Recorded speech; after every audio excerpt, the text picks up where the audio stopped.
बाबा जी और हुजूर जी की प्यारी सात संगत जी राधा स्वामी जी। सात संगत जी, कल 7 अप्रैल को बाबा जी ने वाराणसी में सवाल जवाब किए। आज की वीडियो में हम आपके साथ वाराणसी में हुए सवाल जवाब का कार्यक्रम आपके साथ साझा करेंगे। कल सबसे पहले सुबह डेरे में सत्संग पंडाल में संगत को दर्शन दिए गए। बाबा जी और हुजूर जी ने वाराणसी में एक जहाज की यात्रा भी की। बाबा जी और हुजूर जी ने संगत को पैदल चलकर दर्शन दिए, जिन्हें पाकर संगत बहुत ही भावुक हो गई। कल शाम 5 बजे बाबा जी ने सवाल जवाब किए। चलिए सुनते हैं आज के सवाल जवाब। एक बहन ने बाबा जी से कहा, बाबा जी आप यहाँ आए, आपका बहुत बहुत शुक्रिया। आपने जो हमें अपने दर्शनों के काबिल समझा। बाबा जी ने कहा, बेटा ये कोई बड़ाई की बात नहीं है। जब मेरी संगत भजन सिमरन करेगी तो मैं उनको दर्शन देने तो जरूर आऊंगा। ये लफ्जों में कहने से कोई बड़ाई नहीं हो जाती। आप भजन सिमरन करो और आपको मैं रोज दर्शन दूंगा। फिर एक लड़के ने बाबा जी से पूछा, बाबा जी आप कहते हो कि जो किस्मत में होता है वो हमें जरूर मिलता है, चाहे वो किसी भी समय पर मिले। बाबा जी ने जवाब दिया, बेटा सबसे पहले तो हमें ये सोचना है कि किस्मत किसको कहते हैं। किस्मत का मतलब है हम जो कर्म करते हैं उसका मालिक हमें फल देता है और वो फल की हमारी किस्मत होती है। हमारा काम है अच्छे कर्म करना और मेहनत करना। जो चीज मालिक ने हमारी किस्मत में लिखी है वो हमसे कोई ले नहीं सकता, वो हमें जरूर मिलेगी, चाहे किसी भी स्थिति में मिले। आप बस मेहनत करते रहो और अपनी जिम्मेदारियों को पूरा करते रहो। मालिक एक ना एक दिन आप पर बख्शीश जरूर करेगा। फिर एक भाई ने बाबा जी से पूछा, बाबा जी मैं जो भी काम करता हूँ वो मेरा काम बिगड़ जाता है, पता नहीं मुझे उसमें नुकसान क्यों हो जाता है। मेरा टाइम बहुत खराब चल रहा है। तो बाबा जी ने कहा, बेटा टाइम खराब नहीं होता, समय तो एक जैसा ही होता है। बस ये हमारे कर्मों का हिसाब है, जो हमें कभी दुख मिलते हैं कभी सुख। हम अपने जो भी कर्म करते हैं उनको तो हमें ही भुगतना है। जो भी हम काम करेंगे अच्छे का फल हमें अच्छे में मिलेगा और बुरे का बुरे में। तो ये तो हमारे कर्मों का कारण हो रहा है, इसमें समय खराब होने वाली कौन सी बात है बेटा। बुरे से बुरा वक्त भी गुजर जाता है। आप बस अपनी मेहनत करते जाओ और भजन सिमरन करते रहो, मालिक सब ठीक कर देगा। फिर एक औरत ने बाबा जी से कहा, बाबा जी मेरी एक बेटी है, उसके 2 बच्चे हैं, लेकिन वह बहुत परेशान है और काफी आर्थिक तंगी के कारण कठिनाइयों का सामना करना पड़ रहा है। लेकिन वह ऐसी परिस्थिति में भी वह हमसे या अपने भाइयों से कोई भी मदद लेना नहीं चाहती। वह कहती है कि इससे मेरे कर्म बिगड़ेंगे। क्या बाबा जी ऐसे हमारी से मदद लेने में उनके कर्म बनते हैं? तो बाबा जी ने समझाया, ऐसी परिस्थिति में मदद लेना कोई पाप नहीं है। ऐसी स्थिति में अपने ही काम आते हैं। भगवान हमारे हालात भली भांति समझते हैं। अगर हम ईमानदारी से मेहनत करते रहें और जरूरत पड़ने पर किसी का सहारा बने तो इसमें कोई भी बुराई नहीं है। हमें एक दूसरे की मदद करनी चाहिए और हमें अपनी कोशिश करनी चाहिए कि जब हमारे हालात बेहतर हो जाएं हम उनकी मदद कर दें। इससे कोई कर्म नहीं बनेगा। फिर एक भाई ने बाबा जी से पूछा, बाबा जी हर एक इंसान की बहुत सारी इच्छाएं होती हैं, लेकिन वो जब तक पूरी नहीं हो पाती तो मन बहुत ही बेचैन होता है और उनको पूरा करने के लिए वह तरह तरह की घटनाएं करता है, पाप करता है। और ऐसे में उन इच्छाओं से मुक्ति कैसे पाई जा सकती है? बेटा इच्छाएं तो हमारे मन से उत्पन्न होती हैं। मन इतना चंचल होता है कि वह एक ना एक इच्छा को सामने रखता ही रहता है। एक इच्छा पूरी होती है, दूसरी सामने रख देता है। और अगर हम मन के बहकावे में ही चलते रहेंगे तो हमारी इच्छाएं तो कभी खत्म नहीं होंगी। और इच्छाएं कभी अच्छी और बुरी दोनों तरह की हो सकती हैं। जब हम खुद ही मन में अनगिनत चाहते पाल लेते हैं तो जीवन मुश्किल हो जाता है। जब हमारी इच्छा पूरी नहीं होती तो हमें एक बेचैनी सी हो जाती है कि हमें ये भी लेना है और ये भी लेना है।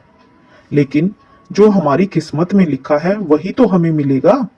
हमारे जीने के लिए जो जरूरी चीजें हैं वो मालिक ने सबको दी हैं। कोई भी इस सृष्टि पर भूखा नहीं सोता या जिसके पास रहने के लिए छत ना हो। सबकी जरूरतें पूरी होती हैं, लेकिन मन इतनी चाहतें आगे रख देता है कि इसकी लालसा बढ़ती ही रहती है। आगे बाबा जी ने कहा, हमारा कितना भी बड़ा घर क्यों ना हो, रात को सोने के लिए एक बिस्तर ही तो चाहिए।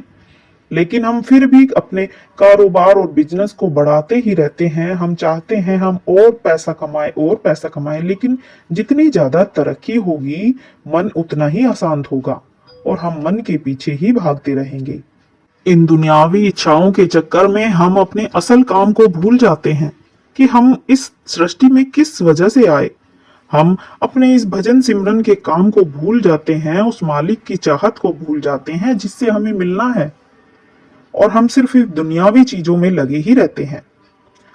फिर अगला सवाल एक लड़की ने बाबा जी से पूछा, बाबा जी मैं अपने माता पिता से अलग रहती हूँ और कभी कभी अपने दोस्तों और सोशल लाइफ में इतना उलझ जाती हूँ कि मैं अपने रास्ते से भटक जाती हूँ। आप बताइए मैं सही राह पर कैसे चल सकती हूँ। तो बाबा जी ने उत्तर दिया कि बेटा, मैंने ये कभी नहीं कहा कि अपनी जिम्मेदारियों को पूरा ना करो या अपनी इच्छाओं को पूरा ना करो, लेकिन उनसे अलग भी एक दुनिया है, उसके लिए भी अपना टाइम निकालो। जिंदगी में संतुलन बनाना बहुत जरूरी है। अगर हम एक ही तरफ ज्यादा उम्मीदें रखते रहेंगे और उसमें ही समय गवा देंगे, तो हम अपने लिए और ईश्वर के लिए कोई समय नहीं निकाल पाएंगे, और इस जो संसार में हम असल काम के लिए आए हैं, हम उसको ही भूल जाएंगे। और इससे हमें कैसे मुक्ति मिलेगी? अपनी जिम्मेदारियों को भी पूरा करो और अपने अध्यात्म को भी सुधारो, उस मालिक से भी रिश्ता बनाओ। फिर अगला सवाल एक लड़की ने बाबा जी से किया, बाबा जी हम अपने जीवन में बहुत सारे ऐसे बलिदान करते हैं, लेकिन उसकी कोई भी कदर नहीं करता और हमारे पास दूसरा कोई रास्ता भी नहीं होता, तब हमें क्या करना चाहिए? बाबा जी ने कहा, बेटा इस जीवन में हम जो भी पाते हैं वो हमारे कर्मों के हिसाब से होता है। हमारे कर्म अच्छे हैं तो हमें अच्छे रिश्ते मिलेंगे और बुरे हैं तो बुरे। हम किसी के लिए कुछ भी बलिदान देते हैं तो वो इंसान उसका महत्व नहीं समझता, उससे हमें दुख ही होता है।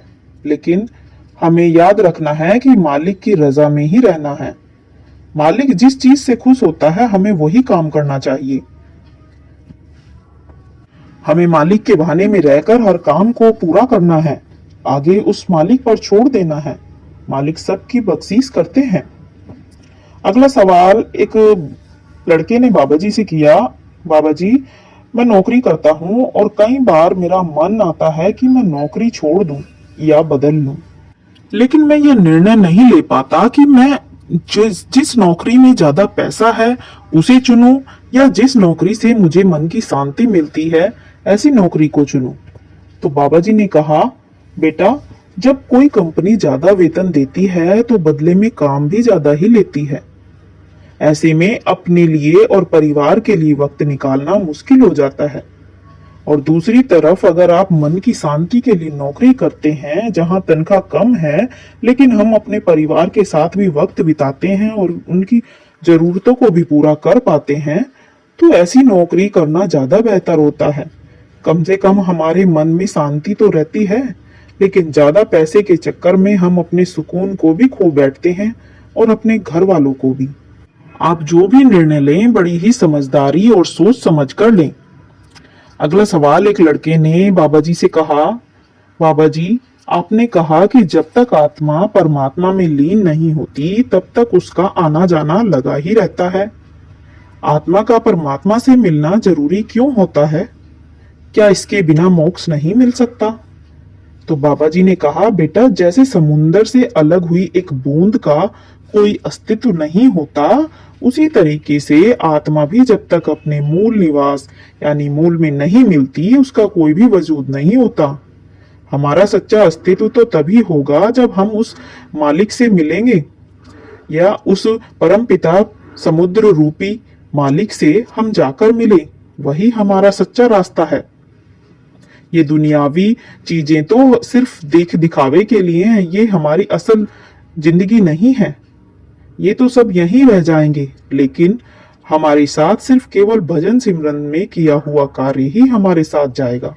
फिर अगला सवाल एक लड़की ने बाबा जी से कहा, बाबा जी आप कहते हो कि मालिक सबसे बराबर प्रेम करते हैं, जैसे एक माँ बाप अपने बच्चे से प्रेम करते हैं, लेकिन मैं जब देखती हूँ कि दुनिया में बहुत से लोग इतने दुखों और तकलीफों में होते हैं और इतनी सारी बीमारियां हुई रहती हैं।